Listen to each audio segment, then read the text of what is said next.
ನಾನು ಏನು ನಮ್ಮ ಸುವರ್ಣ ನ್ಯೂಸ್ ಚಾನೆಲ್ ರಿಪೋರ್ಟರ್ ಮೇಲೆ ಹಲ್ಲೆ ಮಾಡಿದ್ದಾರೆ ಅದನ್ನು ನಾನು ಖಂಡಿಸ್ತೇನೆ. ಯಾಕಂತಂದ್ರೆ ಇದು ಸರಿಯಲ್ಲ.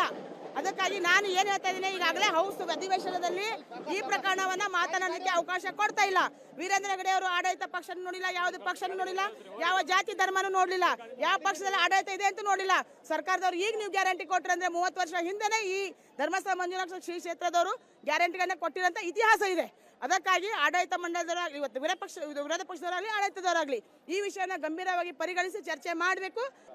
ಧರ್ಮಸ್ಥಳ ಕ್ಷೇತ್ರಕ್ಕೆ ಮತ್ತು ಧರ್ಮಾಧಿಕಾರಿ ವೀರೇಂದ್ರ ಹೆಗಡೆ ಅವರಿಗೆ ಕಳಂಕ ತರುವಂತಹ ಕೆಲಸ ಆಗ್ತಾ ಇದೆ ಅಂತ ಆರೋಪಿಸಿ ಕಲಬುರಗಿನಲ್ಲಿ ಶ್ರೀ ಕ್ಷೇತ್ರ ಧರ್ಮಸ್ಥಳ ಅಭಿಮಾನಿಗಳ ಸಂಘದವರು ಕಲಬುರಗಿನಲ್ಲಿ ಬೃಹತ್ ಪ್ರೊಟೆಸ್ಟ್ ಅನ್ನು ನಡೆಸ್ತಾ ಇದ್ದಾರೆ. ನೋಡಬಹುದು, ಕಲಬುರಗಿಯ ಜಗತ್ ಸರ್ಕಲ್ ನಿಂದ ಜಿಲ್ಲಾಧಿಕಾರಿಗಳ ಕಚೇರಿಯವರೆಗೆ ಹೊರಟಂತಹ ಬೃಹತ್ ಪ್ರತಿಭಟನೆ ಇದು. ಶ್ರೀ ಕ್ಷೇತ್ರ ಧರ್ಮಸ್ಥಳಕ್ಕೆ ಮತ್ತು ಧರ್ಮಾಧಿಕಾರಿ ವೀರೇಂದ್ರ ಹೆಗಡೆ ಅವರಿಗೆ ಕಳಂಕ ತರುವಂತಹ ಕೆಲಸ ಆಗ್ತಾ ಇದೆ ಅನ್ನುವಂತ ಆಗ್ರಹಿಸಿ ಈ ಒಂದು ಪ್ರೊಟೆಸ್ಟ್ ನಡೀತಾ ಇರುವಂತದ್ದು.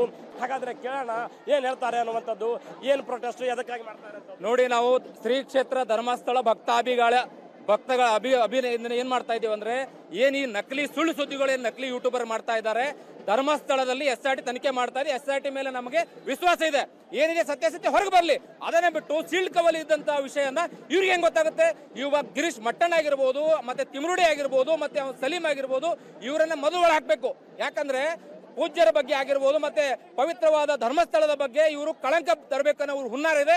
ಇದರಿಂದ ಯಾರಿದ್ದಾರೆ ಅಂತ ತನಿಖೆ ಆಗ್ಬೇಕಂತ ನಾವು ಆಗ್ರಹ ಪಡಿಸ್ತಾ ಇದ್ದೇವೆ. ಇವತ್ತು ದಿವಸ ಕರ್ನಾಟಕ ರಾಜ್ಯದಲ್ಲಿ ಅಷ್ಟೇ ಅಲ್ಲ, ದೇಶದಲ್ಲಿ ಹಿಂದೂ ಧಾರ್ಮಿಕ ಕೇಂದ್ರಗಳ ಮೇಲೆ, ವಿಶೇಷವಾಗಿ ಧರ್ಮಸ್ಥಳದ ಮತ್ತು ವೀರೇಂದ್ರ ಹೆಗ್ಗಡೆ ಮೇಲೆ ಕಳಂಕ ತರ್ತಾ ಇದ್ದಾರೆ.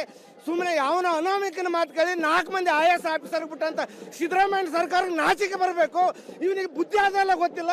ಈಗ ಕಲಬುರಗಿ, ಕಲ್ಯಾಣ ಕರ್ನಾಟಕ ಕಲಬುರಗಿ ಹೆಣ್ಮಕ್ಳು ನಿಂತಾರೆ, ಸಿದ್ದರಾಮಯ್ಯ ಬಾರಿಗೆ ತಗೊಂಡು ಬಂದತ್ತಾರ.